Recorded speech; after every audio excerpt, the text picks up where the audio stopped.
Space Marines are easily the most iconic faction in 40k, so it was only right that they were among the first to get their codex in this new edition. So today, Jack and I are going to review that codex. What we've got coming up, Jack? Yeah, so we're looking at basically all of their detachments that's available, the points that are involved, and has it broken the meta? Yes, what impact is it actually having now it's been around for a few weeks? We'll dive right into that, give you all our analysis and opinions, so stay tuned.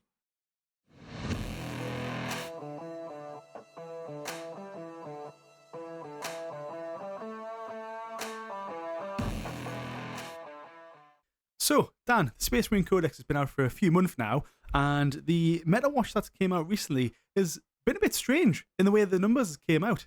Yeah, so this is interesting to look at in terms of, obviously, the last meta watch, the early meta watch was Space Marine Index. Now the Codex has been out, we've got different data. Yes. How is the Codex stacking up compared to the Index on the net? It's very strange. So, before the Codex came out, Space Marines were in 17th place in the meta watch, and they were sitting at about 43% a win rate back in August. Right. Which was pretty good. You know, they're, 2% away from the sweet mark? Yeah, just below the Goldilocks zone. Yes. But now in October, they fell to 20th place in the meta list, so they've went down. So although they seem worse on paper, however, their win rate is now at 47%, which, right. Again, the math seems weird on that one, but I guess everyone, every single, army have increased to a certain degree, haven't they? Yeah, apart from Chikari. That's it. We talked about this in a recent podcast that we did about the success that GW's had in balancing the meta. Yeah, and also because it's so tight now in that Goldilocks zone, a change in a single percent in your win rate can move you a few places up and down the table, can't it? It really can, and we can clearly see it there now. It's just, I just find it strange. Like, do you reckon Games Workshop are being ultra cautious when it comes to releasing the codexes now? I do. I think they're erring on the side of caution. And for those who are coming new into this edition, the reason for this is because in 9th edition, the back end of 9th edition, we had what everybody calls codex creep, which is like power creep, basically. Yeah. So every time a new codex came out, it was the new hotness. It wiped the floor with everything else. They had to immediately every codex revise was just beating the next, the next, and it was this horrible train. Yes. So if you had an early codex like Space Marines did actually, or Necrons by the time we were 18 months or 2 years into the edition, your codex was trash. Pretty much, yeah. It was, I want to say, unplayable to a degree. Yeah, it really made it a challenge to try and compete. And unless you took, that's why we end up with the phrase of like meta chasers, isn't it? Yeah. Because when the new codex came out, people were buying or 3D printing armies to get that advantage of the new codex because they knew it was going to be strong. Just to win in the UTC, kind of get their points up, isn't it? Yeah. So I do agree with you. I think this is better. Don't get me wrong. This is not a complaint. Much better. Yeah. No, completely much better. But it has been interesting with both the Tyranid Codex and this Space Marine one, the first two out, that we haven't seen either of them be particularly OP, and there's not a particular style of playing them or a detachment in there, which is causing a lot of problems to the meta. Absolutely. And it's just nice to see that the codexes came out and it's not just train wreck the entire meta. Yes. They've still, again, they have increased in percentage win rate wise. They have decreased in their place. Yeah, their league standing, yeah. Do you reckon, thinking about the numbers and thinking about that, do you reckon they'll be thinking about this codex and how they can change other codexes when they get released as well? I hope that this one and the Tyranids one are templates for how we go through the codex releases for the rest of the edition and future editions for that matter. Yeah. It's the ability to bring a codex out without disrupting the meta significantly is really, really positive for the game. It's going to avoid an awful lot of that merry-go-round of meta chasing and all those that frustration and feels bad from those players that have a weaker codex versus a stronger one. It's very true. I mean, when the RCR codex comes out, which is pretty much going to be the next one, the Necron one, followed by the AdMech, what do you think they're going to do if those codexes get released and they come out hitting like a truck? What do you think their position is going to be on that? I would like to think that they won't. I think, as we said, this is a clear strategy from GW. But if they do, we will see, as we have done in 9th edition, we saw them quite hastily issue some revisions. There was a couple of codexes. I think the Votan one, which came out quite late in 9th, that was FAQ'd before it actually was published. It was so strong. It was hard. It was, which is absolutely ridiculous. Yeah. But so they have in this edition, the way they're hoping to balance the game is largely through points. Rules tweaks where they need to, but mainly through points. So if they've accidentally, it would be an accident, I think, if they've accidentally given Admech, say, some weird wombo combo where they can like wipe out in half your army in one turn. Yeah. That will get addressed fairly quickly, I think. They seem to be getting much more responsive and much quicker at fixing Codex problems, but they're also, obviously the best way to do that is to not create a problem in the first place. They do seem to be getting much better at that as well. They are. Did they have much playtests for Space Marines? Because I mean, obviously, Games Workshop are known for their leaks in their boat, but yes, there was a few leaks for Space Marines, but was there a lot of playtesting going on to begin with?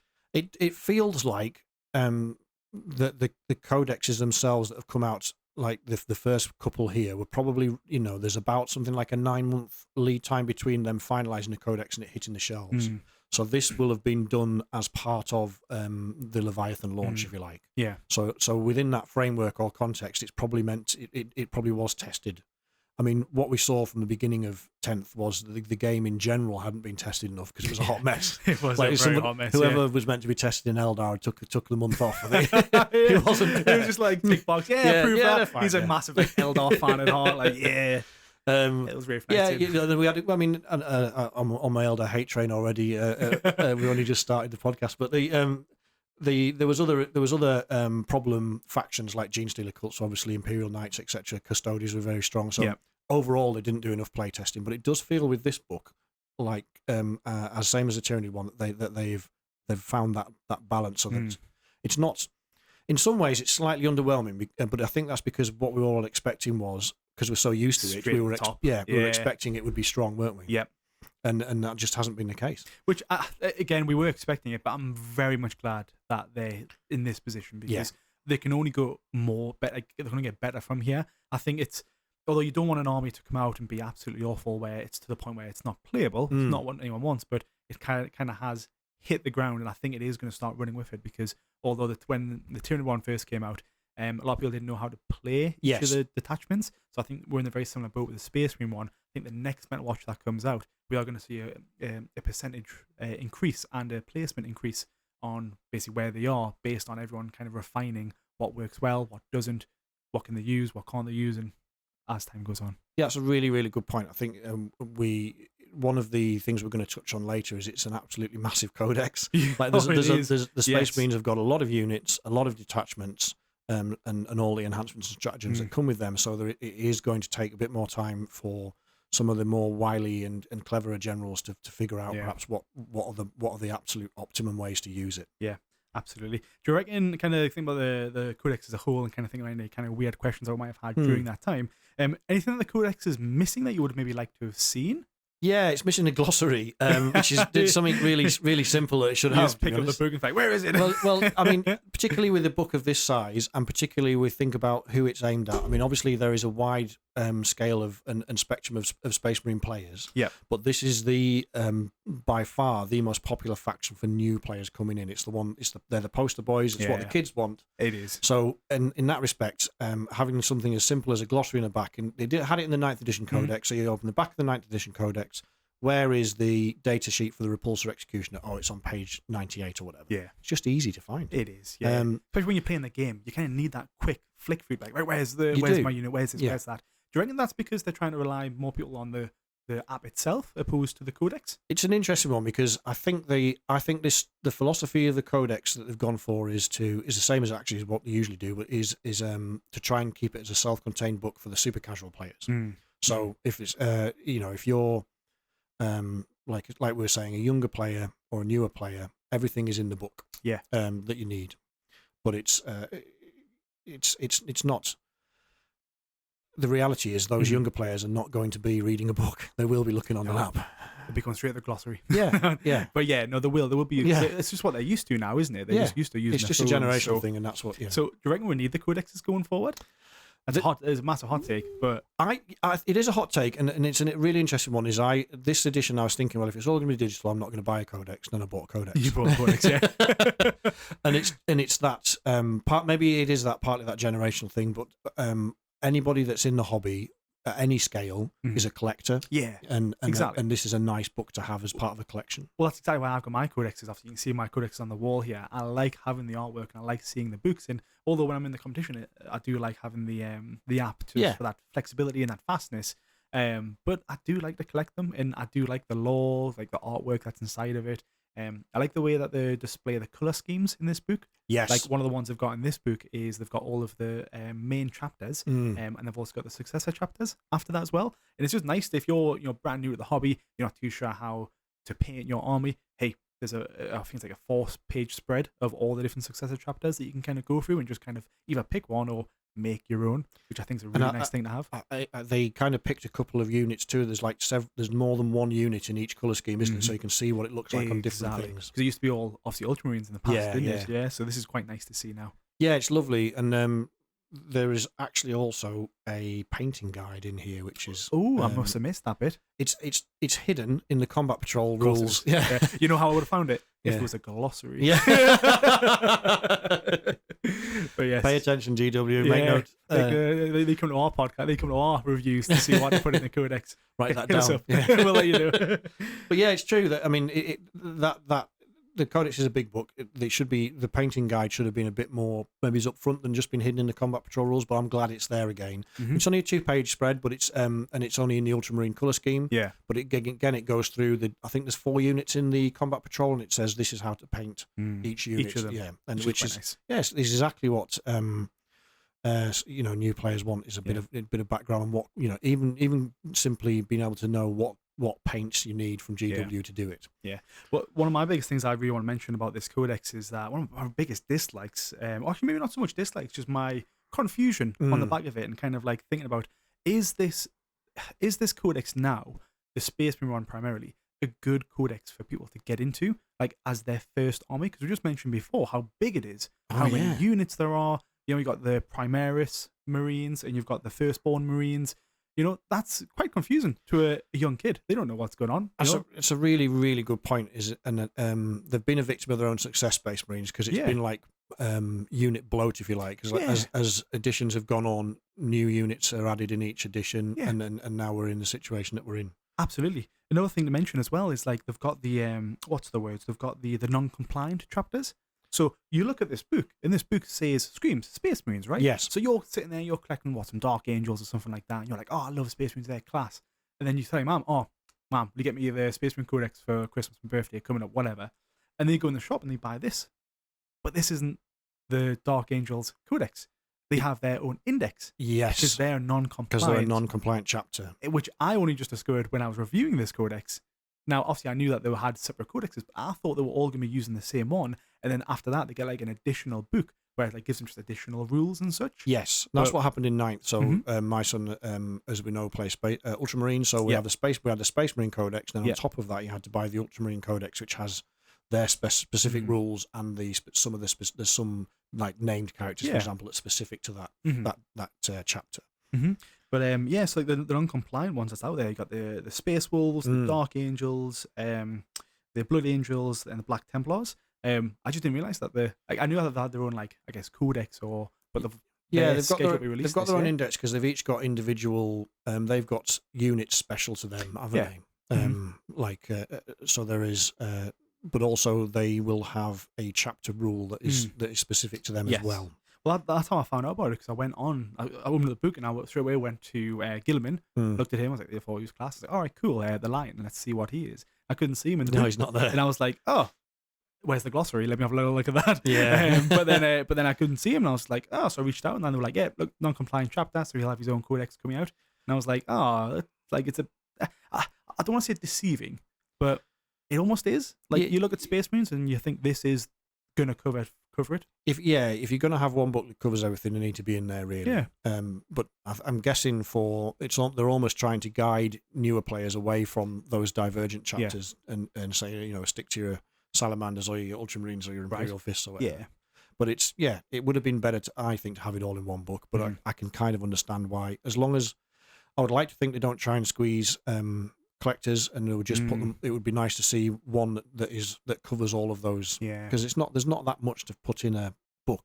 No. They wouldn't be able to fill a book just on Blood Angels, for example, unless they're kind of planning on doing the full like detachments and such, and the stratagems, enhancements and such. Yes. Because if there's 6 more, which I think there probably will be then if they're on their own codex, 7 additional enhancements or stratagems, etc. Yeah, that's I'm not sure. I think that would be maybe overkill.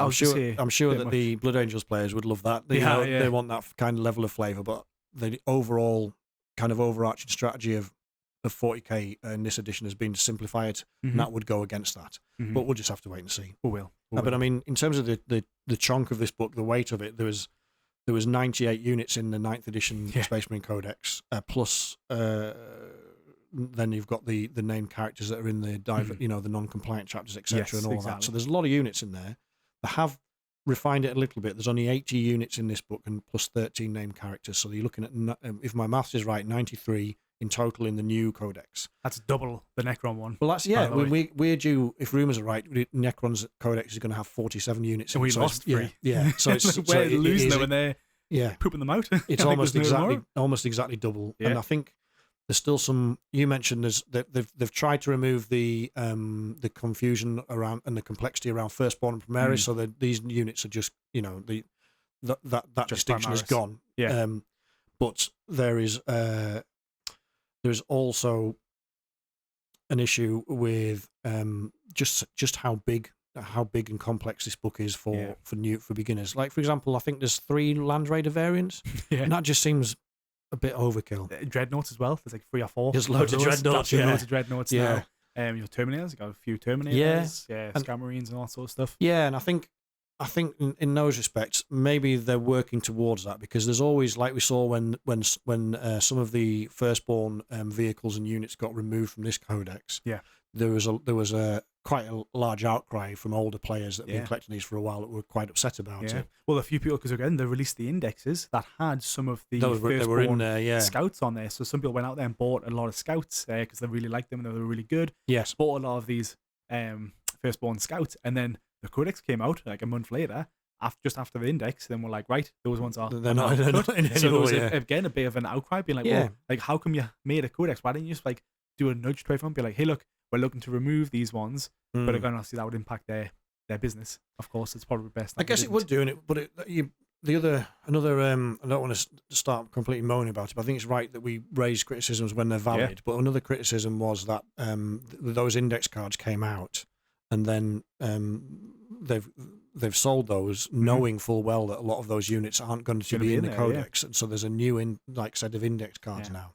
Which again is, have you seen the box, the box of index cards, by the way? I passed it the other day, mate, and I almost dropped on my foot. I would have lost my foot. Like, they are massive, so thick and so heavy. Yeah, it's a big boy. The amount of ones that are in there, absolutely crazy. Yes, so there's in terms of the lore that's in there is really good. It's a good introduction to 40k. Yeah, I think we'll be on the negative train too much on that one. So I think, as you were about to say, I think overall it's a fantastic start to a codex. Exactly, yes. The lore's good, the artwork's great. Good to see the painting thing back.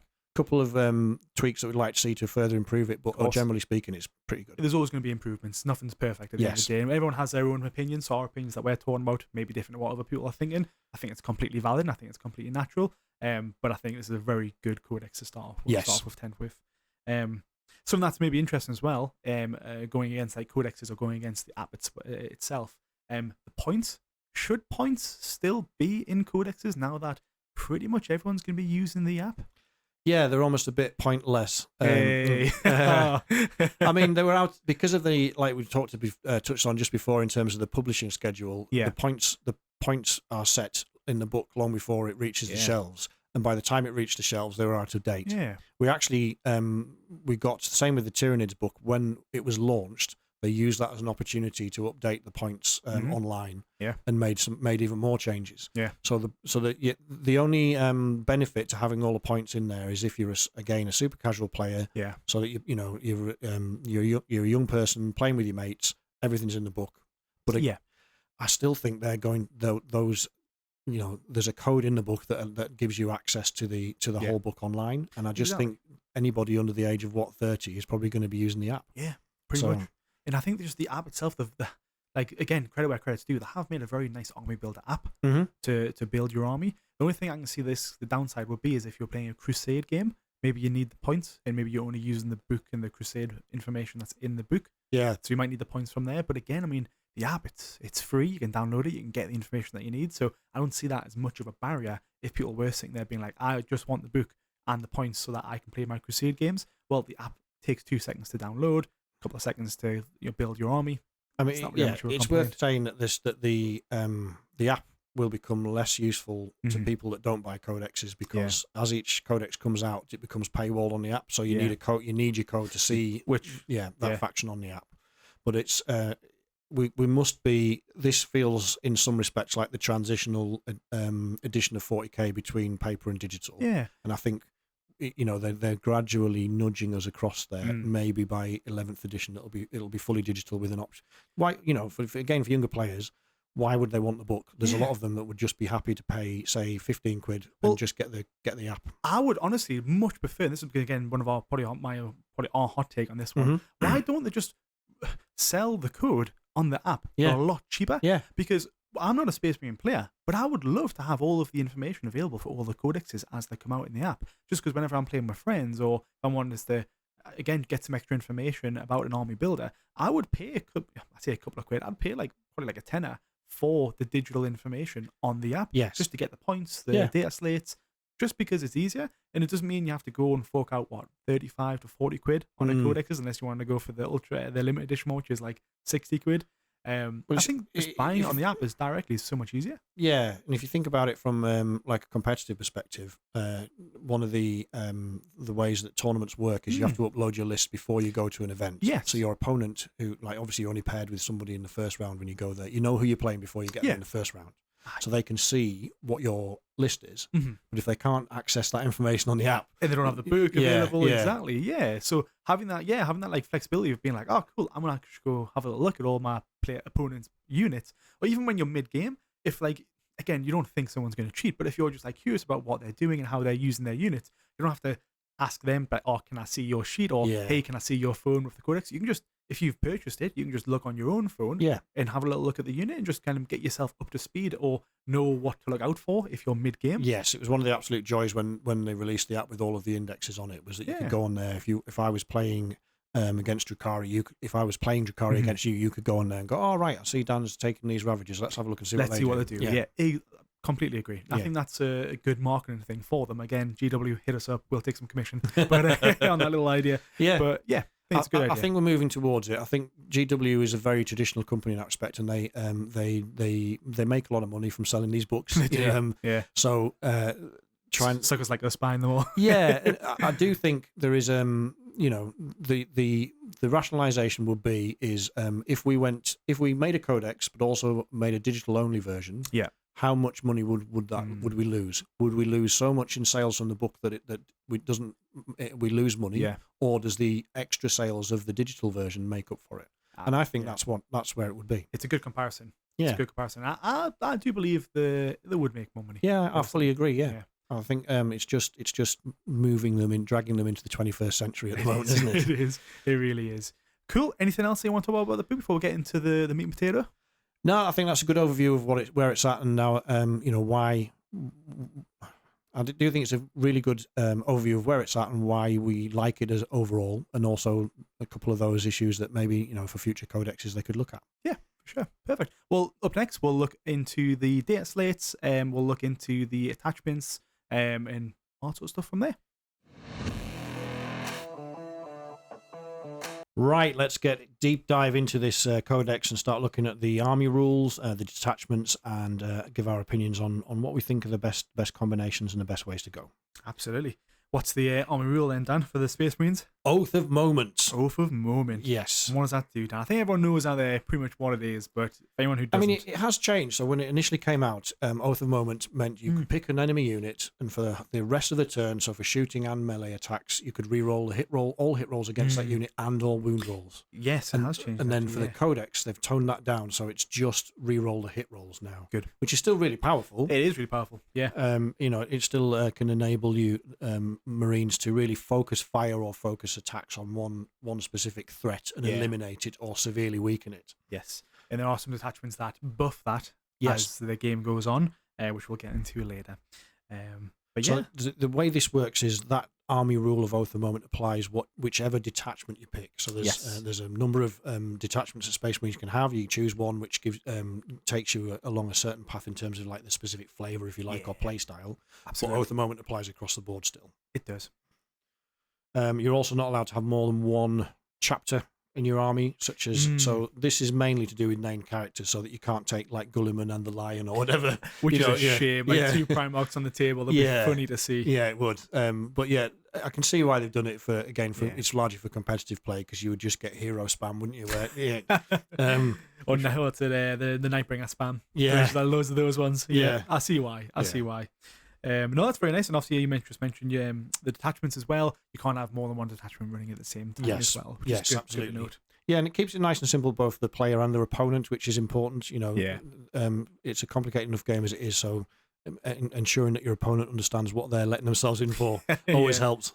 It really does. So, should we get straight on to the detachments themselves? Yeah. Do you want to jump in first? Certainly can. So, the first one we're going to look at is the Gladius Task Force. So, the main rule for this one, Dan, is in your command phase, you can select a combat doctrine that will be active until your next command phase. So, there's 3 doctrines that you choose, and you can choose them at any point in the game. So, turn 1, 3, or turn 1 all the way to 5. Yes. You can choose one of the 3 to pick. And overall, this is really good. We're seeing a lot of this. We're seeing this detachment chosen a lot because the flexibility that it gives you to change how your game goes. Yeah, it allows you to be really responsive to what your opponent's doing, which I really like. Exactly. So just kind of cover those doctrines, because although they sound quite simple, they make a massive difference on the table. So the first one is the Devastator Doctrine. When you choose this one, you can advance and shoot. Yeah, that's good. Which is really nice, because you think about a lot of the objectives that's out there require you to be like eligible to shoot. If you're looking to like investigate signals in the corners. Yes. You have to be eligible to shoot to scan. So if you need to get into the corner and you might be that little bit of distance out, if you choose this one, you could move, advance, and then still be eligible to shoot, which means you're eligible to do those secondary actions. Very, very useful. It is really good. The next one is Tactical Doctrine. This allows you to fall back, shoot, then charge, which again is massive. Thinking again, if you're in the middle objective and you need to do you need to scan the objectives, that still means you could fall back, scan them, and then charge straight back in. And it means you're still in combat. Yeah. And since you charge, you get to go first opposed to the opponent going first. Yes, that can be make all the difference. Like when you're charging, you're fighting first, rather than if you're being charged, your opponent's going to hit you. Exactly. So yeah, there's this again. It's a really powerful flex in a game, isn't it? And again, being able to choose that, being able to choose in your command phase which one you do, is completely great, because I think this is you pick these after you pick your secondaries. I believe so, yes. You pick your secondaries, you know what's going to happen this turn, and you can choose the correct strategy, the correct doctrine for the environment.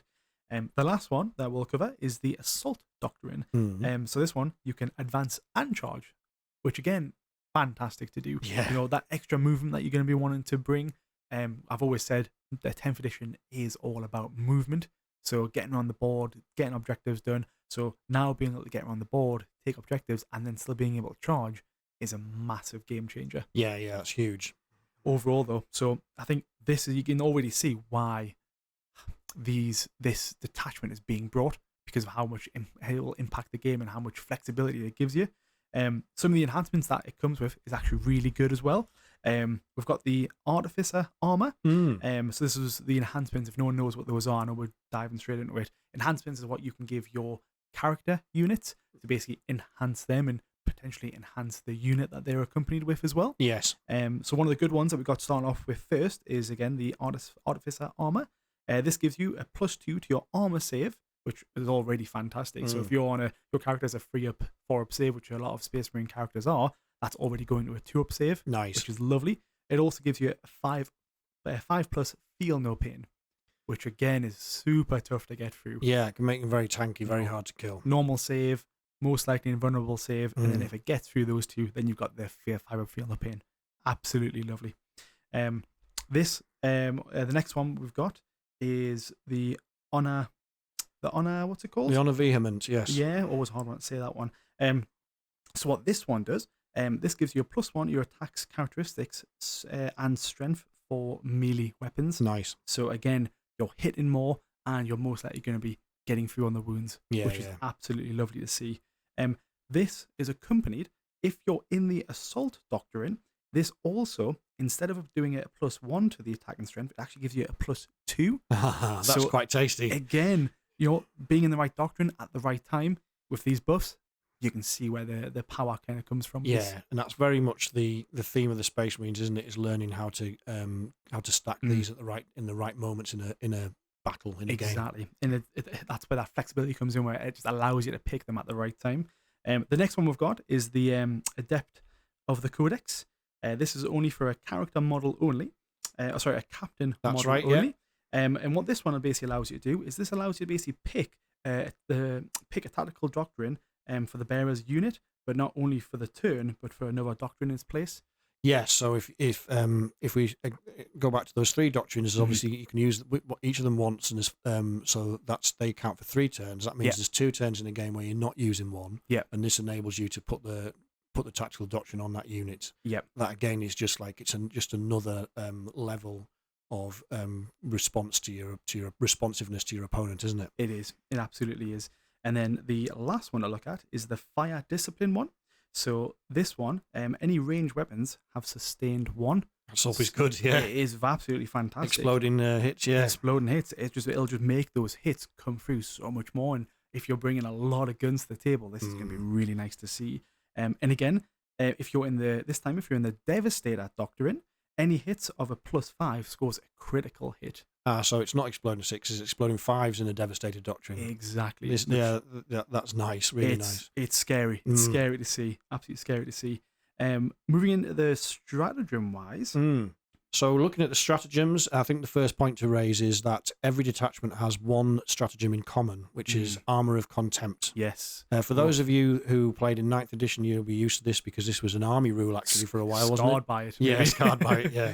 It's now like the new transhuman physiology. It's like it's a way to make Space Marines difficult to kill. Yeah. Basically what it does is in your opponent's shooting phase or the fight phase, after an enemy unit has selected your unit as a target, you play this, and each time an attack targets your unit, they can remove 1 AP from those attacks. Which is so cool. Yeah. So if they're coming through at AP 1, it goes to AP 0, etc.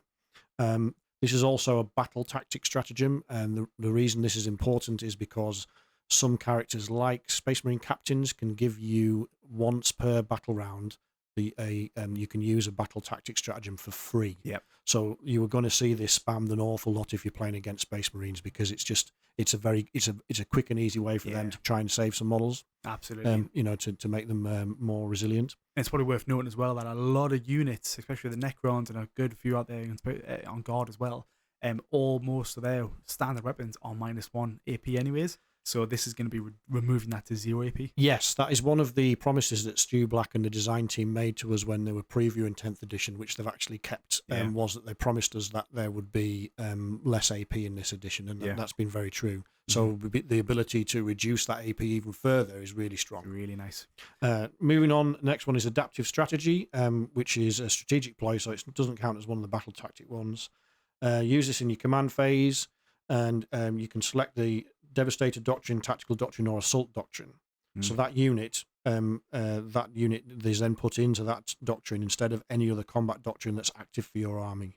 So again, if you don't have a doctrine in play this turn, because maybe you thought that, this might not work for me in this turn, as the time goes on, you might be like, I'm actually going to do this stratagem to put them into this doctrine so that I hit harder in the position that I'm now in. It gives you, again, that much more flexibility. So if you've got one unit that's in danger, say it's been charged by a powerful enemy unit, and you want to put it in the tactical doctrine, you don't have to spend your tactical doctrine token, if you like, and put your whole army in tactical. You just spend your CP and do it that way.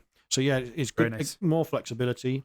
Coming on to the next one, I think this is a favourite of yours and mine, and again, the name will be very familiar to existing Space Marine players. It's Only in Death Does Duty End. Oh, yes. This is an epic deed stratagem, so it's in the fight phase, and until the end of the phase, each time a model in that unit that you've selected is destroyed, if that model hasn't fought, then before you remove it from play, it is allowed to attack as it normally would. really nice. So and that's one of those where if you have been charged by, if you've got a big dreadnought or something, or a unit that's got really powerful melee, it gets charged and wiped. Yeah. You can play this strat, and then you still get to clout your opponent back before it gets taken off the table. It just means that you don't have that new model syndrome. Yeah, where it's like you bring a new dreadnought, and you're like, this is great, I'm gonna use it, I'm really looking forward to it, and then turn 1 or turn 2 you get charged and it gets destroyed. You're like, this sucks. It's like, I want to play this, they'll wipe your ass. Yeah, I think it's quite thematic, isn't it? Like, it feels right for Space Marines, you know, like the mortally wounded Space Marine fighting on and taking the enemy down with them. It's like you can see it happening in the lore. So absolutely good stratagem. Yeah, I love it. The next one up is Storm of Fire. This is also a battle tactic, so again, a captain can use this for 0 CP. This is a shooting phase stratagem, and this one gives range weapons in that unit ignores cover. And if the unit is in the Devastator Doctrine, it also gives you an additional +1 to your AP. So again, cover is actually, because of the way cover's changed, it's very prevalent. It's actually quite rare to shoot something that doesn't get the benefits of cover. So being able to ignore it is very helpful. Yeah. And also if you get that, if you can stack that with Devastator to get that additional AP, that's very tasty. I think that's it. Really is all about that stacking ability of stacking those extra doctrines, the stratagems on top of each other, and with the enhancements, all this will come into play. And you're absolutely right with the new rules with 10th when it comes to being obscured. If you have a massive creature that you're trying to fight, like a winged hive tyrant, and it's like, if its wings slightly behind the tip of its wings behind a building, armor save, baby. Yeah, it's getting cover, isn't it? Yeah, it is. So having that stratagem to remove that aspect, really good to see. Yeah, I think that one could be really useful. Fifth one is Honor the Chapter. This is also a battle tactic stratagem. And the way this one works, until the end of the phase, melee weapons equipped by models in this unit have the Lance ability. Oh, what's that? That is the one that gives you, I believe, +1 to wound on the charge. Ooh. So it's usually a keyword that's seen with mounted units like bikers and so forth. Yeah. But it's pretty tasty. And again, if you're in the Assault Doctrine, there's an additional bonus, which is you get another 1 pip of AP as well. Yeah. So that's really handy for +1 to wound. Particularly in this edition, is massive, I think, because of the way they've extended toughness. But what I mean by that is in 9th edition, a tank might be toughness 7 or 8, whereas now it can be like toughness 12. Yeah. So you wound, most infantry are looking at wounding tanks on 6s or 5s if you're lucky. Yeah. So +1 to wound can make a massive difference. Absolutely. So the last one to talk about here for Gladius is Squad Tactics. Yeah. This one using your opponent's move phase just after an enemy unit's finished its move, and then a unit from your army that is within 9 inches of the enemy unit that just ended its move can then move up to 6 inches. So it's basically it's D6 inches you can move away, or 6 inches flat if that unit is under the effects of the tactical doctrine. Right.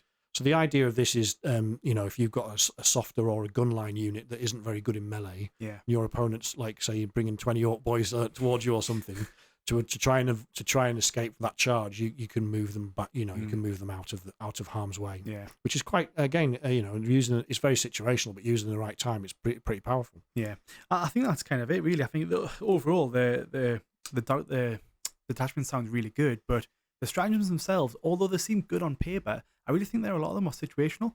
So the only one that's really good that could be used at any time is the Only in Death Does Our Duty End. So I mean, yeah, my limited experience of playing against Space Marine players since the Codex came out, or even before that with the new index, was that you're largely getting spammed Armor of Contempt. Yeah.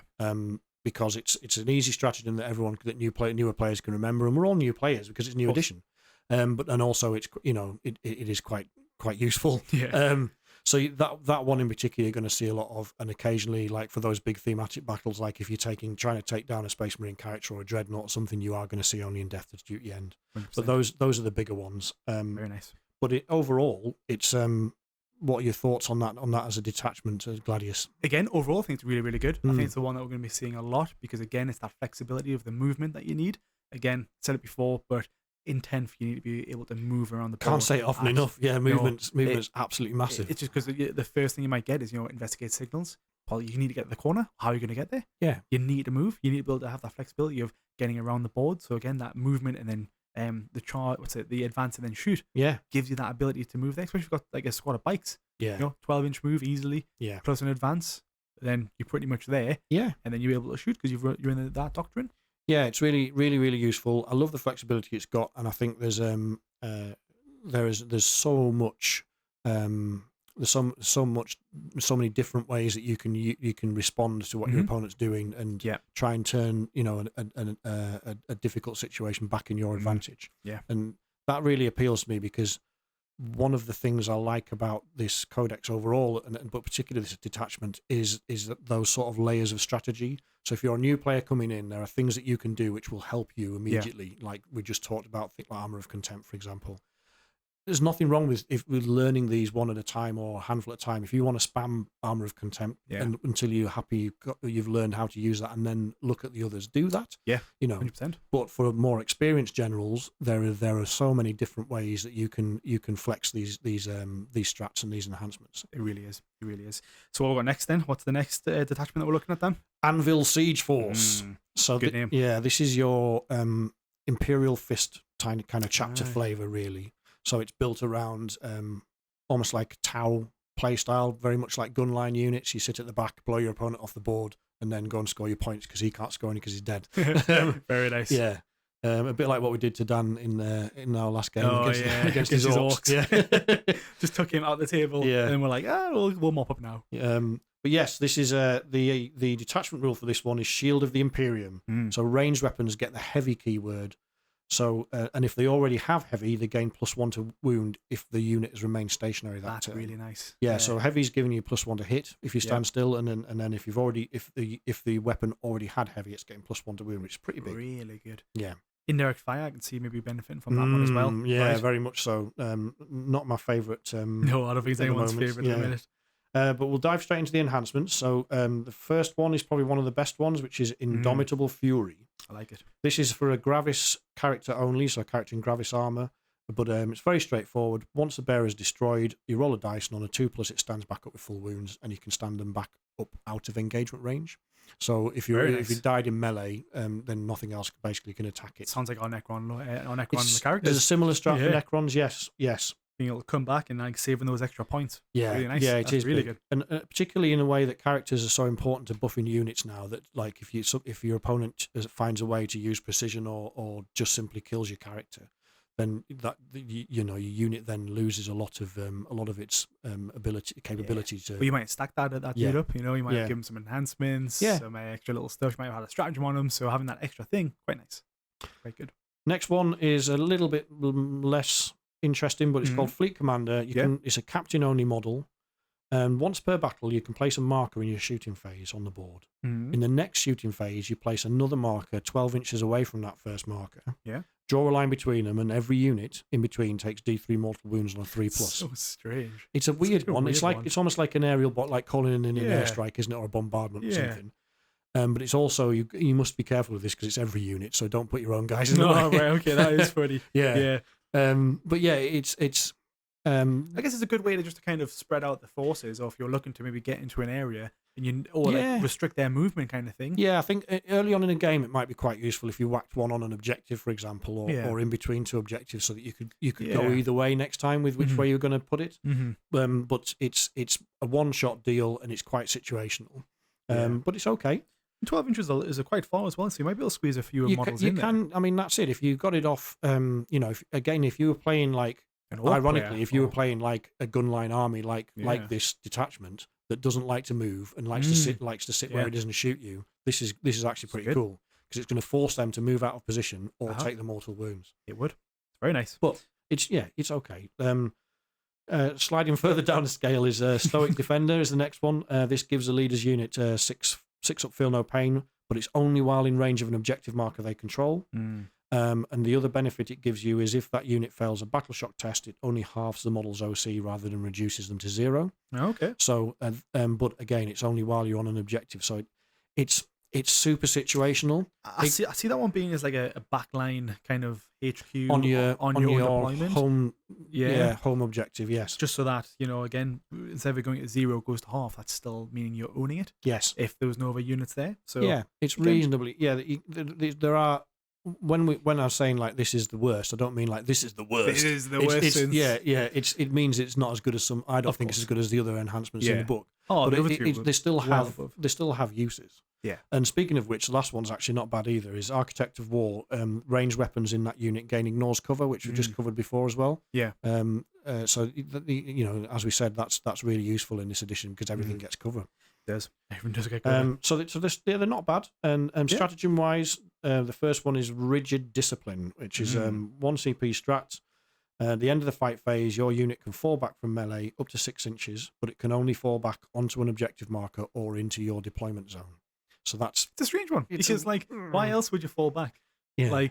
Or where else would you fall back? You're already pretty much going to be on objective anyways. I mean, that was it. When I first read it, I'm like, cool, that's basically a free fallback move. And it's in at the end of the fight phase. So it's not, because unless you're in the tactical doctrine in Gladius, which obviously you're not if you're in this detachment, but if you fall back, you can't shoot or charge. Yeah. So being able to fall back in the fight phase means that you can still do all of those things in your turn. Exactly. But it's very, very specific about when you're allowed to do that. I guess it is up to 6 inches. So if you're on objective and you need to fall back, you can still do it. You'll still be on the objective. But Take one step back, boys. Yeah, pretty much. I guess that is good though if you need if you've got a bunch of shooting coming in. Yes. And you're like, right, I'm going to blitz the squad. Exactly. So I still want to be on the objective. You kind of fall back. You're still on it, and then you blitz that squad, and then it could be yours by the end of the turn. So one thing I would say for if you're playing against this. If you're playing against a player that's using this detachment, use your consolidate moves as much as you can to kind of wrap and trap them to stop them doing this. Yeah. Particularly if you're fighting over an objective, because otherwise you will just allow them to take a step back, so they're still on the objective, and then they'll just take you off. Yeah, completely. Okay, so that's Rigid Discipline. Yeah, so no threat too good. The next one is not one backward step. Which is that a stratagem? Yeah. I read that on our notes and I was like, that does not sound like a stratagem.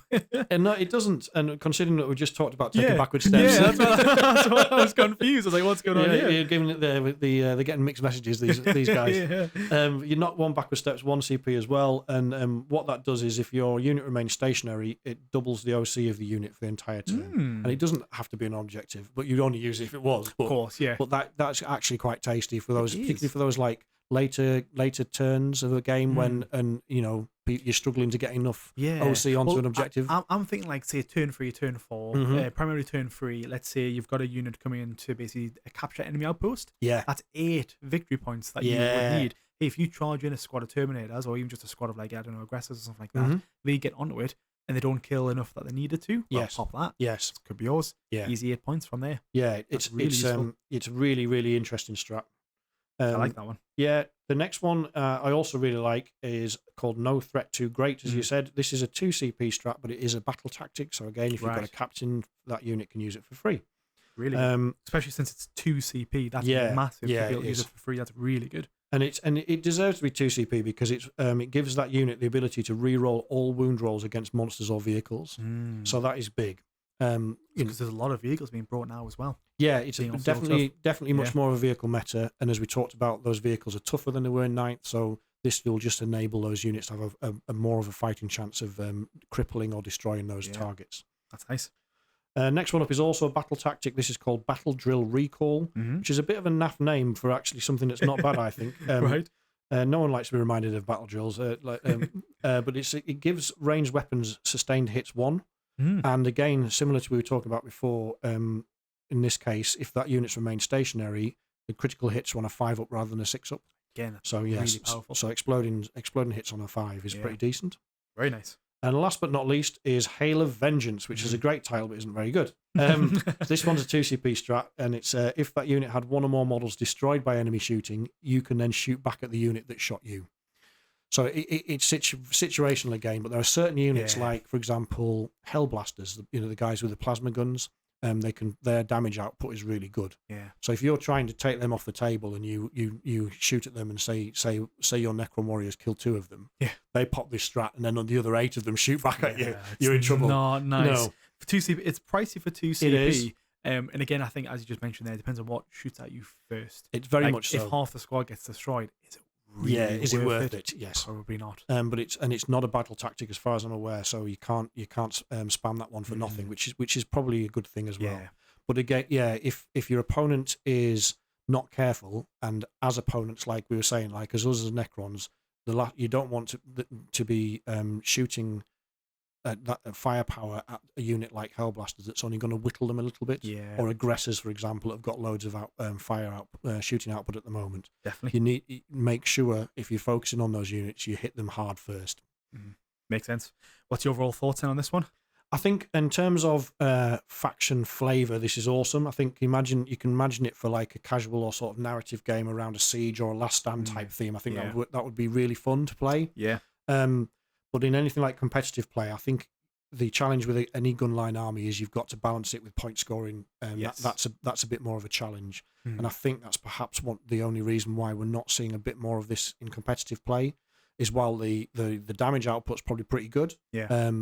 A lot of the stratagems and the enhancements are around standing still, which isn't good if you get on the board. Yeah, you've got to be very careful about how you internally balance your lists to make sure that you've still got some stuff that can go and score you some points. Yeah, because the other detachments that's out there will probably benefit you more getting onto the objectives opposed to staying still and shooting. Yes, absolutely. I mean, the Gladius, as you've already talked about, gives you so much movement flexibility, and that seems to be what's drawing more Space Marine players in. But if you're having a game with your pals, set something up like that. Why not? It doesn't have to be who's going to smash who off the table. Yeah, set something up with a bit more of a story to it, and that would be a really fun way to play. That's very true.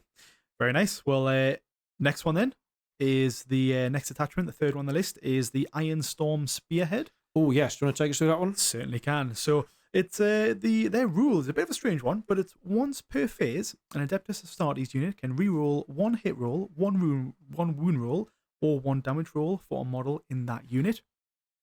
A lot of things to keep track of was my initial thoughts. It's a lot of admin, yeah. Yeah, like just making sure that have they done their reroll or they haven't. Almost causes a little bit of confusion on the tabletop when you just see someone picking up dice and be like, all right, I'm gonna reroll that. It's like, well, hold on, why are you rerolling it? Is that a CP? Do I need to record it?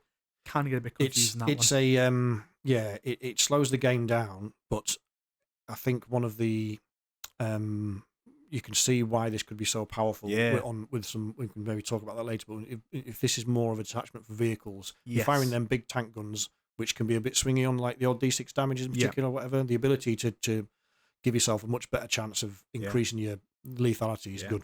It is really good. But yes, absolutely. So as we just touched on there, having the rerolls is quite nice to have. Getting those few extra attacks through can mean all the difference, especially as you mentioned on those tank units. Some good stratagems to go with. Some good enhancements that can go with it. So the first one we've got is the target. What's the augury? I think it is augury web. So it is a tech marine only. So vehicles within 6 inches have lethal hits ability. So 6s are auto wounding. That's tasty because there's nice. They told us again. This is one of the not entirely a broken promise, but this was very common in the 9th edition Codex. Was Space Marine characters had bubble abilities which would affect any units within a certain range. Yeah, and they got rid of most of that, but this one does that. This entire detachment is all about auras. Right. That's really interesting. And again, primarily, it's quite nice to focus it on the Tech Marines because obviously they're there to repair units and repair vehicles. Right. So having these kind of auras on these makes it worthwhile bringing them because the Tech Marines are only about 60 to 70 points on the tabletop. Yeah. So bringing that lethal hits ability is really nice. Another one that's actually really good is Flesh is Weak. So this one gives the Adeptus Astartes unit 4 feel no pain. Sounds like they borrowed that from the AdMech, doesn't it? It does, yes, it absolutely does. Again, feel no pain. Well, we know what that's like with our critical rolls. It's incredibly good. I remember one unit when I played in a tournament where the guy had 20 feel no pains to make and he just kept on making them and I was like, oh my lord, this is horrible. But it was very powerful, so never underestimate that one. The next enhancement that we've got is Adept of the Omnissiah. Yeah, another one that sounds like it could have been taken from the AdMech. Yeah, it really does, doesn't it?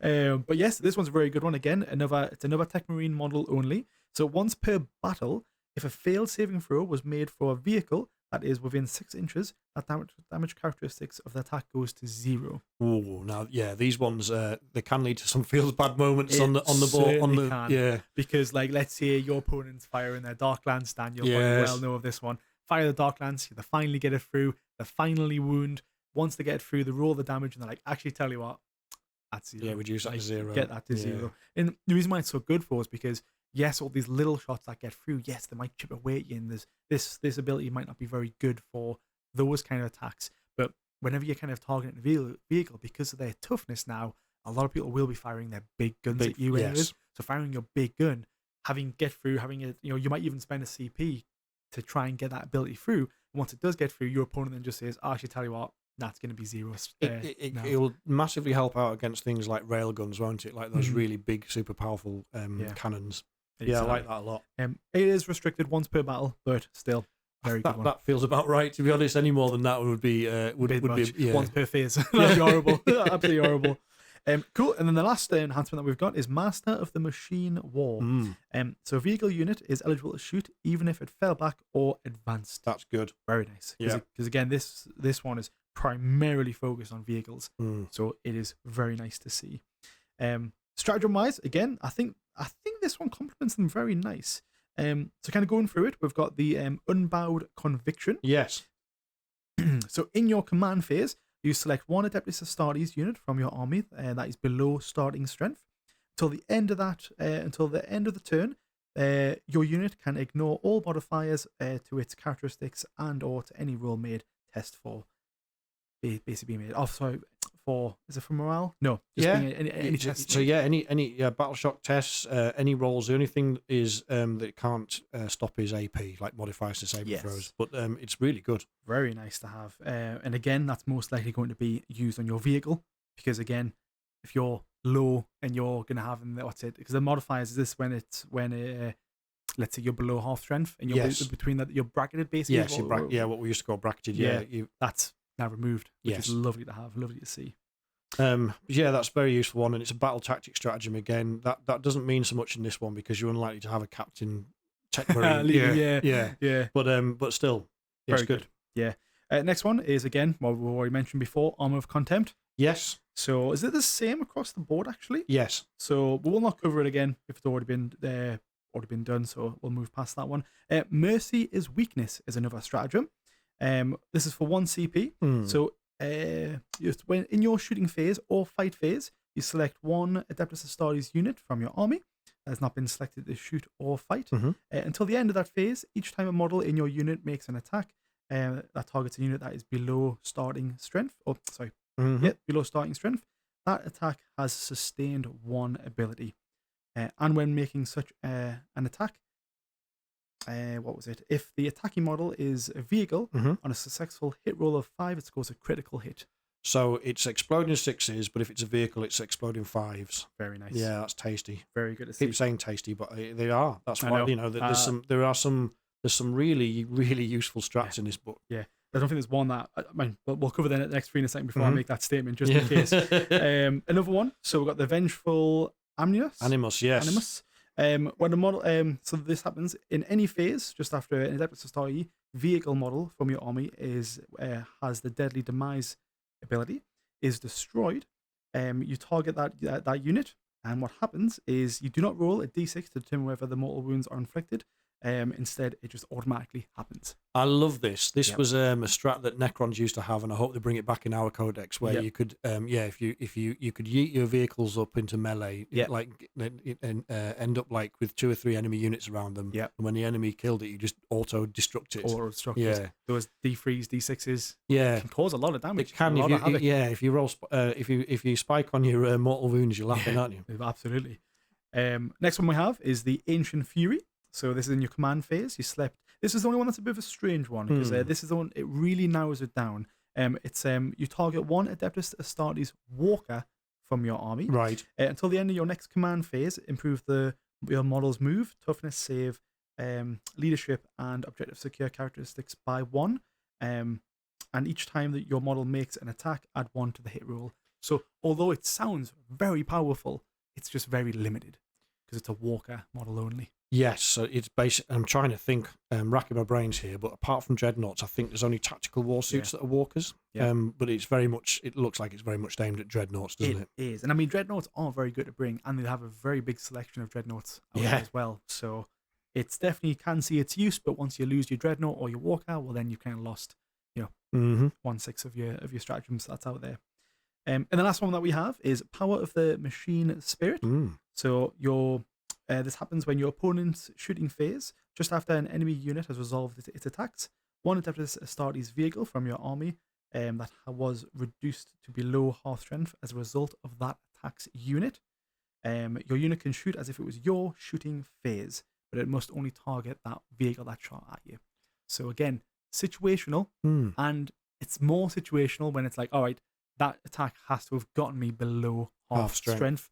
So you might not see much play of that one. Yes, I'm guessing it's like Tank Wars again. So if like a Tau vehicle has popped out like a hammerhead and shot you with a railgun and put you down to 5 wounds or something, and you're like, ah. So then you pop this strat and shoot it back and give it a slap around the chops. Yeah, definitely. But it's it's similar to the one in the last detachment that was 2 CP, and that was just if the unit had lost any models. Yeah. Whereas this one is only 1 CP, but your trade-off is it has to knock the attack has to have knocked you below half strength. Yes. But yeah, so it makes it a bit more situational, doesn't it? It does. So overall, though, this detachment is definitely aimed at vehicles. Yes. So if you like your vehicles in your Space Marine army, this is probably a very good detachment for you. Yeah. It has some really good combos that can be made. Tying the Tech Marines along with the stratagems with your vehicles. You could do some massive damage output and also sustainability as well. Obviously getting those, because obviously the Tech Marines also repair your units as well. Yes. It's very good to have. The unfortunate part is half of those stratagems are very situational, primarily those last 2 of the walkers and being shot. So you are losing quite a lot of stratagems out there. Yeah, there's less relevant. The stratagems are less general than say the Gladius detachment, for example. Exactly. We're moving back to the Gladius one constantly. So we've been through 3 so far, and that one is still head and shoulders, I think. I mean, again, this one, if you love your vehicles, this one sounds like or you want to build a scenario around that, like a vehicle convoy that gets ambushed or something. That would be a lot of fun. Very nice to see. Yeah. Competitively, there's a couple of challenges as you've already touched on. Some of the strats are fairly limited in when and where you can use them. Exactly. But the damage output is very strong. Yeah. But it's also we keep coming back to this, but it comes back to the balance of point scoring again, doesn't it? It does. So this one and the detachment before, the Anvil one, are probably the ones I would say have got the potential to put out the most damage. It does. But it's how you balance that with point scoring, isn't it? Exactly right. Spot on, right? 4th one, got the Firestorm Assault 4-stand. What's this one? Yes, this is like your Salamanders themed one. So you think about we've just been talking about tanks, but this one's more transport. So like the likes of Rhinos, for example. Yeah. Lots of transports, lots of troops in there with shorter range guns, but most of them are flamethrowers. So it's very much like yeet up the board, jump out and burn stuff, and then yeet back in and then go and jump out at the next target. The army rule is close range eradication, which really sums up what this detachment's all about. It's like getting up close to the enemy and then barbecuing them. And the rule is range weapons gain assault, so that you can advance and shoot. Again, which you were talking about is massive for doing secondaries. Absolutely. And also, if the enemy unit you're targeting is within 12 inches, your weapons gain +1 strength. That's massive. It's pretty big. That's really good. Yeah.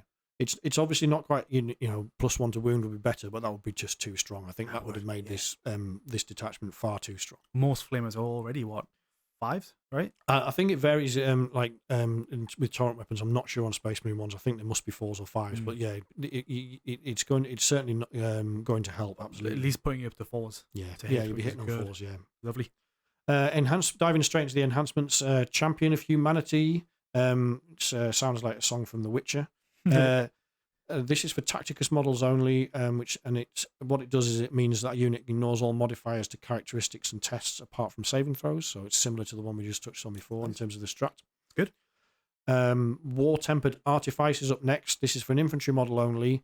This gives +3 to the bearer's melee weapons, so not the units, it's just the bearer's melee weapons. Makes sense. But that could really add some punch. Yeah. Again, if we're talking about trying to take down monsters and vehicles, +3 strength could be pretty handy. Very nice. Next up is Forged in Battle. Once per turn, you can change a hit roll or saving throw to a 6.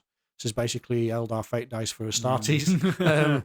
I must really like that. Yeah, that one is. I mean, I can't. If I was taking this detachment, that's got to be an auto include, hasn't it? Absolutely, 100%. I mean, particularly you think about how 6s are a critical hits. If you're teaming that up with devastating wounds, for example, it's very powerful. Easy. And last but not least is Adamantine Mantle. Attacks on the bearer are -1 damage. Nice. So this is the Space Marine equivalent of Disgustingly Resilient. Yep. And this is really interesting as well. What it also does is if the weapon that's fired at you is a melter or a torrent weapon, it's reduced to 1 damage. Really? Yeah, flat 1 damage. Yeah, that's nice. Yeah, That's very good. Yes. So yes, if I mean, tailoring your list isn't always the best thing to do, but if your local meta includes a lot of melter, then this is an auto include, isn't it? It really is. So yeah, there's some interesting ones there. Stratagem wise is similar. There's a kind of a mixed bag here. The first one up is Crucible of Battle, which is a battle tactic stratagem. So you can use it for free, or it costs you 1 CP for normal. And unit shooting at the closest eligible target gains +1 to wound rolls, which we've just touched on before. That's pretty massive. Yeah, it can be really good. In used at the right time. That can make an enormous difference. The next one up is Rapid Embarkation, which is 1 CP again. At the end of the fight phase, if your unit's not in engagement range of the enemy and it is within 6 inches of an eligible transport, it can embark on that transport. The only restriction on that is you can't do it if you've disembarked from a transport in that turn, which is fair enough. That would be a bit feels bad, wouldn't it? It would be. Shooting fire and fade. Yeah, exactly. It's a little bit like that, isn't it? Yes. Oh, it's almost better because you're getting into a tank. Yeah. You're super safe then. Yeah, it's really good. I really like it a lot. Next up is the one that got everybody quite excited when this codex came out, but I'm not sure how powerful it actually is, and it's also quite pricey. So it's called Immolation Protocols. It's 2 CP, but it is a battle tactic stratagem again. So you can reduce that to 0 if you've got a captain or somebody similar that does that. And what this does is torrent weapons like flamers gain devastating wounds for that turn. So if you're I think having that for free is scary. That's if you've got a squad of 10 of those Infernus Marines, that's D6 shots each. So what's that? 35 shots. You're probably looking at 20 odd wound rolls, if maybe more than that if it's the Oath of Moment target. You could really. Do we know when that triggers as well? You use it in the shooting phase. In the shooting phase. In your shooting phase. Yeah. In your shooting phase, the last. So I don't think you can use it in Overwatch. I'd hope not, because that would be very. This is for the turn. So your turn would end, and then it would be their turn. So I wouldn't. That wouldn't carry on. Yeah, thankfully that would be awful. I was thinking about that. Awful. But yeah, so it is decent. It's pricey unless you pay the captain tax to use it for free. But in the right context, it could be really, really strong. Yeah, it's really nice. Next up is Onslaught of Fire, which again is a battle tactic, but it's only 1 CP this time. And again, this is a slightly situational one, but you can see which direction they're trying to push your playstyle with this. So this is targeted on a unit that disembarked from a transport this turn. Right. If it's shooting an enemy unit within 12 inches, it gains +1 to hit. And if that enemy unit takes casualties, that enemy unit must take a battle shock test. That is nice. So there's some play in that, isn't there? We mentioned this last time, but I like seeing more of the battle shock being incorporated into the game, because currently it's not making much of a difference in a lot of our games. So anything that would trigger it, I think it's quite nice to see. Yeah, it's starting to. I'm starting to get better to grips with it about how to use it in my favour. To try and stop opponents scoring. Yeah. But yeah, there's definitely some play in that one. Definitely. And the last one is Burning Vengeance. This is also a battle tactic. A lot of these strats in this detachment are battle tactics. It's 1 CP, and this one is I love this one. This one is you play it on a transport unit that has just been targeted by enemy shooting. Right. A unit inside that transport can then get out and fire back at that unit, provided it's an eligible target. That is cool. Yeah, that is nice. You imagine all these angry Marines going like, who's just shot our vehicle? Let's get him. Yeah. Yeah, that sounds good. So what do you think overall for that one? It's quite flavourful again, isn't it? It is. Again, it gives you that. It's nice to see that they focus on a particular area, which is obviously the flamers aspect of it, and they've incorporated it, but they've incorporated it in a way where it's not playable. Like you could see this being used in a lot of different areas, getting your units up the field early with your transports, getting them out, having that ability to get back in, to get out and shoot back. It's given that, going back to the word, that flexibility absolutely. Of owning and controlling the centre board. Yes. So I think overall it could be seen a lot in competitions. This one has surprised me that we haven't seen more of it. I think you can make that work. Advance and shoot for a start is super powerful for doing secondaries, but also simply to get you within range of killing stuff, Yeah. So, extra movement is extremely valuable. Definitely. And the 5 out of 6 of those strats are battle tactics, so there's lots of opportunities there to add captains to units and use those for free. Yeah. there's an awful lot of play in that detachment, and it also seems like a lot of fun just running around barbecuing your opponent. Definitely. Getting rid of all them Xenos. I mean, the only challenge I can, and perhaps this is why we're not seeing it so much in competitive, and you actually brought this point up before, is that because of the way the meta is now, most armies are taking a reasonable amount of anti-tank. Yeah. And some of those transports, like rhinos, are at the lower toughness or resilience end of. So this will rely, you have to, if your opponent's able to pop those transports relatively quickly, then you lose an awful lot of the abilities of this detachment. You really do. So, but yeah, I like it. I think it would be a very fun one to play. Definitely. Perfect. We'll move on to the next one, which is the Stormlance Task Force. Yes. Quite nice. Biker baby. It is very fast moving. So this this detachment rule is Adeptus Astartes units can charge in a turn in which they advanced or fell back. That's speed. Again, movement getting around is absolutely fantastic to see.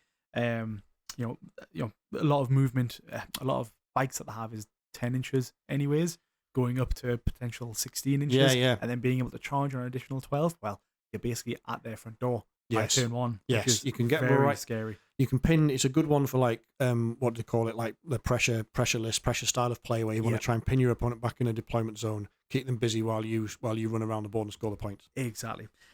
So jumping straight into the enhancements that's available, we've got Fury of the Storm.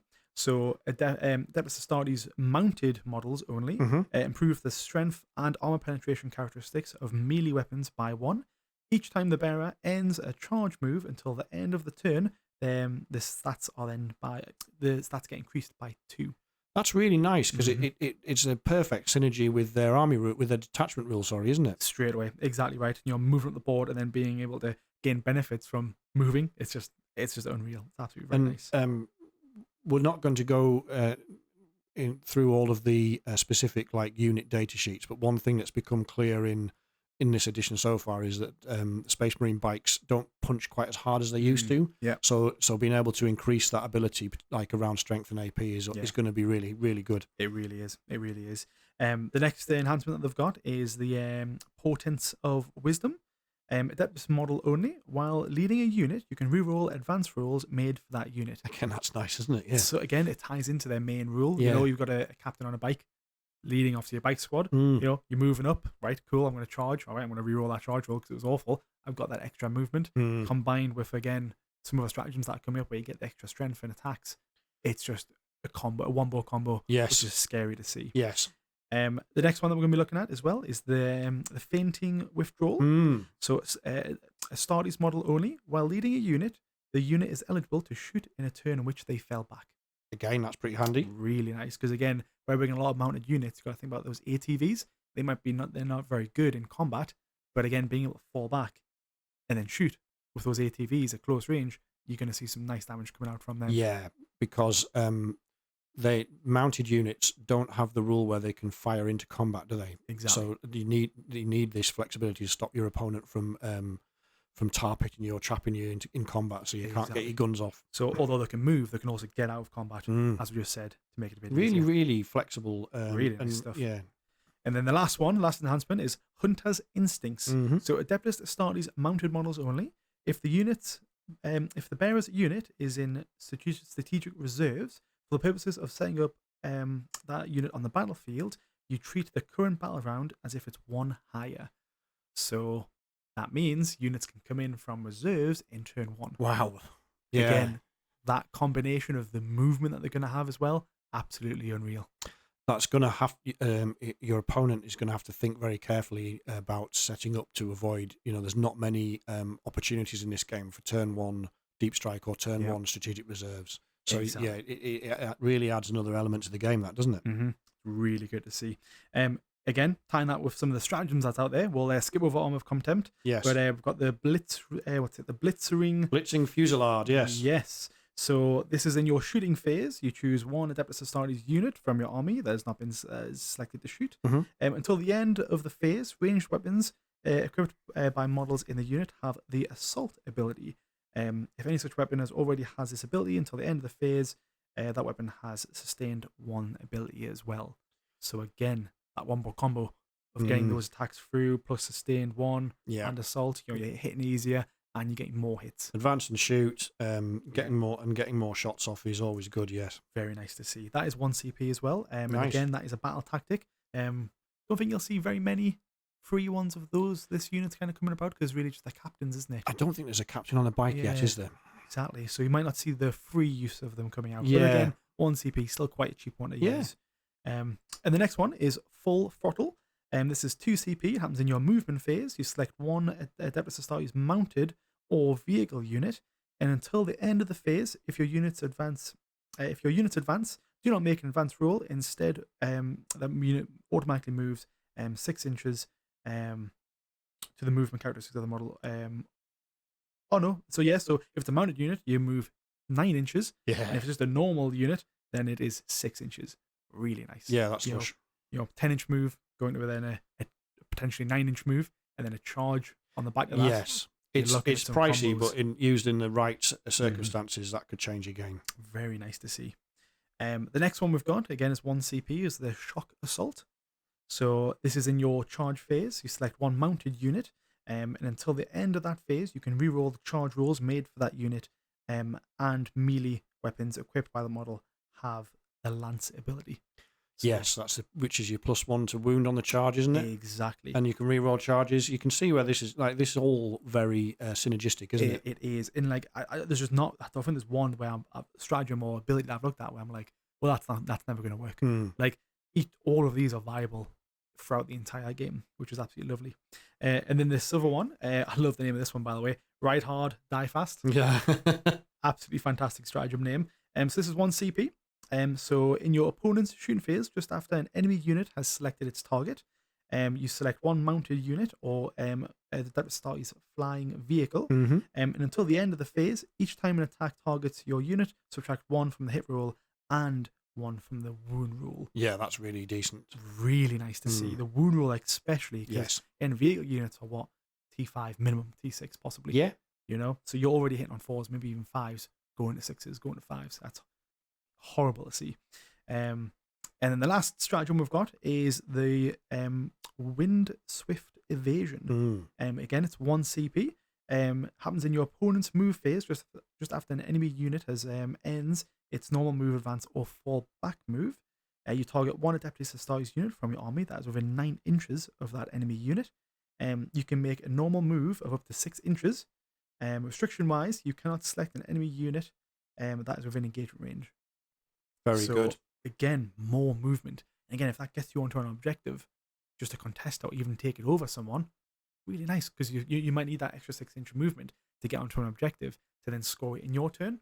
That's really nice to see. Yes, or deny your opponent scoring. That's I hadn't actually thought about using that. I was immediately, my mind went to avoiding charges again, a bit like some of those previous things we talked about. Yeah. But actually, a better way to use it would be to deny scoring or to help you score. Or again, maybe just to get out of the way. If they're moving to get into range to shoot you, if you just scoot out of the way. Yeah, very good. So overall thoughts on that one, Dan? What's your thoughts?